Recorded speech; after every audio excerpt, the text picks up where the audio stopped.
En février 2014, Lady Catherine Ashton, haut représentant de l'Union pour les affaires étrangères et la politique de sécurité pour l'Union européenne et vice-présidente de la Commission européenne. Elle s'est rendue en Ukraine pour aller soutenir les partisans de l'entrée de l'Ukraine dans l'Union européenne, ceux qui ont participé au coup d'État contre Yanukovych.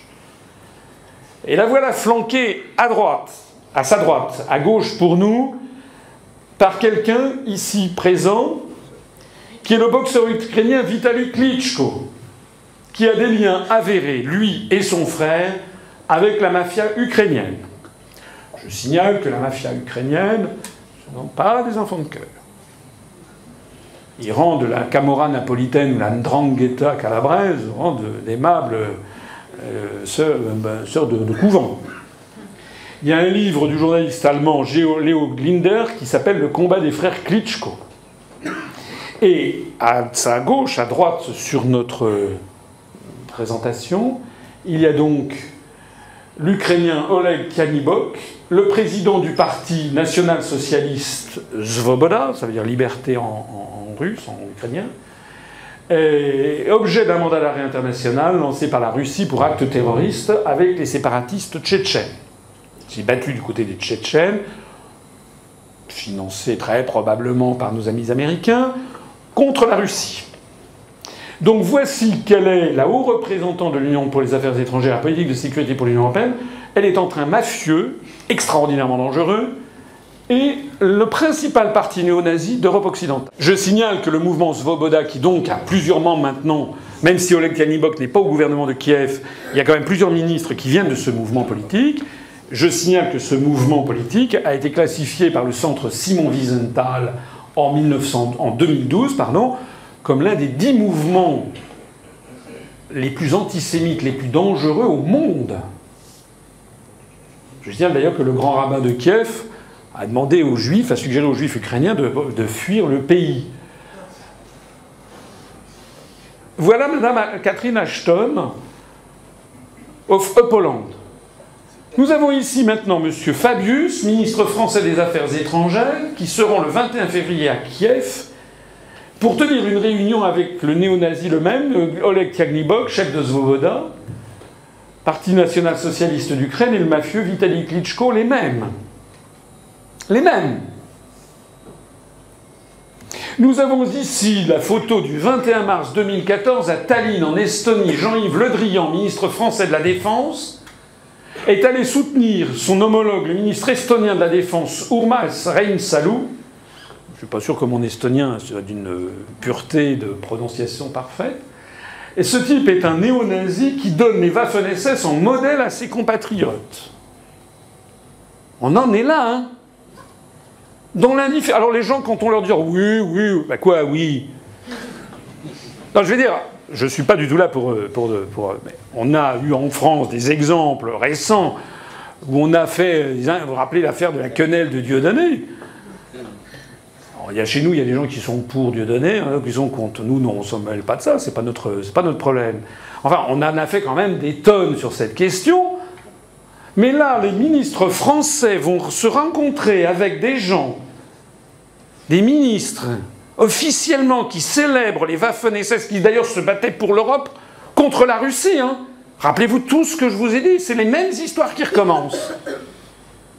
Et là, tout le monde trouve ça très bien. On a été le seul mouvement politique à dénoncer ça, à demander l'arrêt immédiat de tout contact de ministres de la République française avec des représentants néo-nazis de l'Europe orientale. Où sont passés les partis républicains français? Où sont passés les partis de gauche, d'ailleurs? C'est en plus de ça la gauche qui est au pouvoir. Ça, c'est d'ailleurs les célébrations des Waffen-SS en Estonie, à Lvov en Ukraine, etc. Voici nos nouveaux alliés. Ça, c'est en Estonie que ça se passe. Si vous voulez, ça vous intéresse, vous pouvez aller faire vos emplettes. Dans tous ces pays d'Europe orientale, notamment les pays baltes, vous pouvez y acheter des boucles d'officiers SS, des bagues de SS, des svastikas en veux-tu, en voilà. Tout ça est parfaitement... Et ça fait partie de l'Union européenne, avec laquelle nous avons les mêmes valeurs, d'ailleurs. C'est pour ça qu'il y a un mandat d'arrêt européen. Il n'y a plus de procédure d'extradition. C'est-à-dire que si le gouvernement estonien veut qu'un Estonien réfugié en France lui soit livré, on ne peut plus s'y opposer. Par exemple, quelqu'un qui s'opposerait aux célébrations de Waffen-SS. Je ne sais pas si vous vous rendez compte où on en est rendu. Alors, je ne peux pas terminer cette conférence et ce chapitre sur l'histoire sans avoir une pensée émue pour ce qui vient de se passer en Ukraine, et notamment pour cette histoire extraordinaire qui a été diffusée par les services de renseignement russes, qui ont intercepté une conversation téléphonique entre Madame Victoria Nuland, sous-secrétaire d'État des États-Unis, adjointe directe de John Kerry, et Monsieur Geoffrey Pyatt, ambassadeur des États-Unis en Ukraine. Cette conversation a été interceptée par les services secrets russes entre le 22 et le 25 janvier 2014, diffusée ensuite sur Internet. En France, les médias ont fait leur chou blanc en disant « Oui, Madame Victoria Nuland a dit « Fuck the EU ». Je ne sais pas si vous savez ce que ça veut dire. Non. Bon, que l'Union européenne allait se faire foutre. Alors, on en a enfin des tonnes en France que, ah oui, elle a dit que l'Union européenne allait se faire foutre. On a monté ça en épingle pour faire croire aux Français qu'il y aurait une espèce d'opposition entre l'Union européenne et les États-Unis. Mais ça n'avait aucun intérêt. Donc, Mme Victoria Nuland parle comme une charretière, ça c'est son problème. Mais ça n'avait strictement aucun intérêt. Le vrai intérêt de la conversation qui a été diffusée, c'est que l'on a vu dans cette conversation Madame Victoria Nuland dire à l'ambassadeur des États-Unis quel allait être le nouveau gouvernement à Kiev que les États-Unis avaient choisi. Alors on va l'écouter, j'ai traduit ça, vous allez voir. On va écouter cette conversation. What do you think? I think we're in play. The Klitschko piece is obviously the complicated electron here. Especially the announcement of him as deputy prime minister, and you've seen some of my notes on the troubles in the marriage right now, so we're trying to get a read really fast on where he is on this stuff. But I think your argument to him, which you'll need to make, I think that's the next phone call we want to set up, is exactly the one you made to Yachts, and I'm glad you sort of put him on the spot on where he fits in this scenario, and I'm very glad he said what he said in response. Good. So, I don't think Klitsch should go into the government. I don't think it's necessary. I don't think it's a good idea. Yeah, I mean, I guess you think, in terms of him not going into the government, just let him sort of stay out and do his political homework and stuff. I'm just thinking, in terms of sort of the process moving ahead, we want to keep the moderate Democrats together. The problem is going to be Tony Book and his guys. And, you know, I'm sure that's part of what Yanukovych is calculating on all of this. I think Yachts is the guy who's got the economic experience, the governing experience. He's the guy, you know, what he needs is Klitsch and Tony Book on the outside. He needs to be talking to them 4 times a week. You know, I just think Klitsch going in, he's going to be at that level working for Yatsenyuk. It's just not going to work. Yeah, no, I think that's right. Okay. Good. Would you want us to try to set up a call with him as the next step? My understanding... Alors, vous avez vu ce qui s'est passé. Nous avons donc Victoria Nuland qui parle à l'ambassadeur des États-Unis à Kiev et qui examine qui est-ce qu'ils vont placer au gouvernement lorsque le coup d'État sera fait. Et donc, il parle de ça en donnant des petits noms. Klitsch, c'est Klitschko. C'est le danseur étoile de tout à l'heure, hein, le boxeur ukrainien. Mafieux, selon le livre du journaliste d'investigation allemand que je citais à l'instant. Tony Box, c'est le type du président du Parti national-socialiste ukrainien, Svoboda. Et Yats, comme elle l'appelle, c'est Arseny Yatsenyuk, non pas arsenic, Arseny Yatsenyuk, Madame Nuland dit, yes, Yats, it's the guy, je pense que c'est le gars, c'est le mec qu'on va mettre à la tête du gouvernement. Nous avons affaire ici à quelque chose d'assez extraordinaire, puisque, sauf erreur de ma part, je pense que c'est la première fois que l'on a en direct un enregistrement de ce que dans toute l'histoire des hommes depuis le Liban, qu'on appelle un complot. Alors, les gens qui disent « Ah, vous êtes complotiste !» Mais c'est pas... Non, moi j'écoute ça. D'ailleurs, Madame Victoria Nuland a reconnu que la conversation était exacte, puisqu'elle a présenté ses excuses à l'Union européenne pour avoir dit « fact EU ».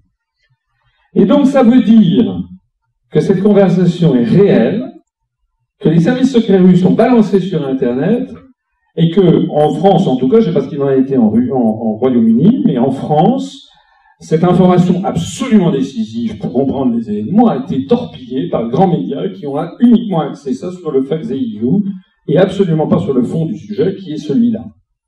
Donc vous voyez que les États-Unis organisent le coup d'État et prévoient qui est-ce qu'ils vont placer à la suite. C'est pas d'ailleurs très nouveau.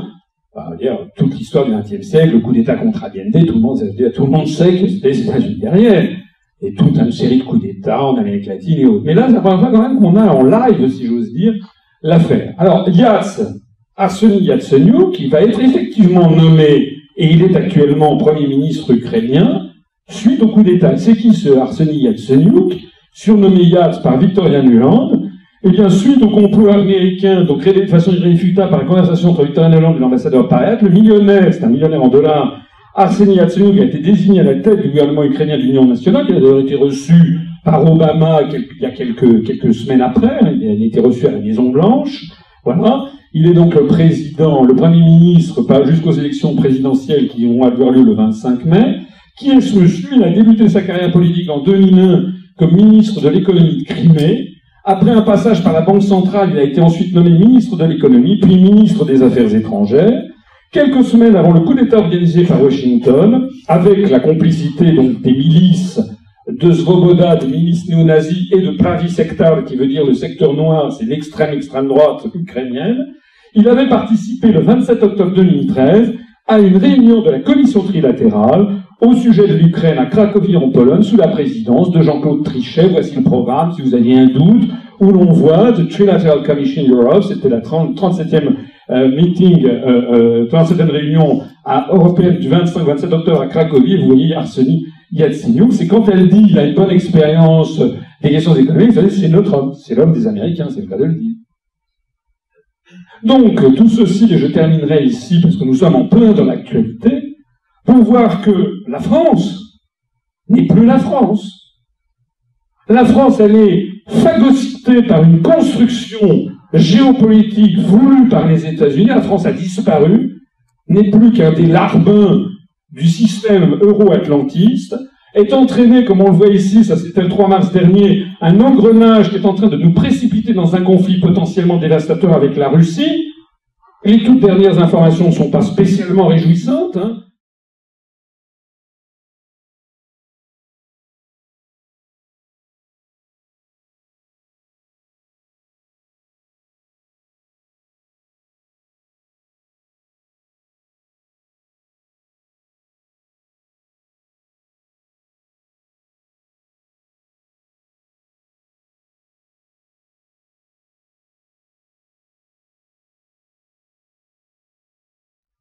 Les Russes qui ont quand même des informations disent Arseniy Yatsenyuk et compagnie, ça va durer, ça va pas durer, hein.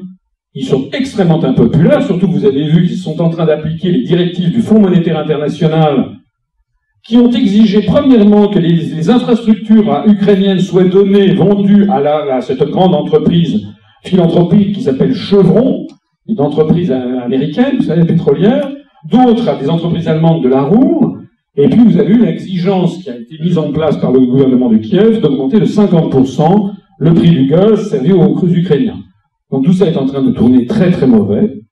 Madame Tymoshenko, celle qui s'est fait, vous savez, les nattes, là autour, c'est une femme qui a été poursuivie pour prévarication, elle a été mise en prison, elle est même poursuivie aux États-Unis. Hein.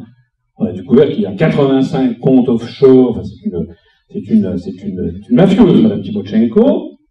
Elle est candidate pour la présidence de l'Ukraine, et elle a fait des déclarations dont on ne vous parle pas, c'est que soit la Crimée redevient ukrainienne, soit elle est vitrifiée nucléairement. Ils en sont là. Vous avez plusieurs ministres qui sont des ministres complètement dingos au gouvernement de Kiev. Alors, on ne sait pas où ça va. Vous avez vu que la Russie a mis 200 000 soldats le long de la frontière ukrainienne. On est devant une situation qui est sans précédent depuis la fin de la guerre froide.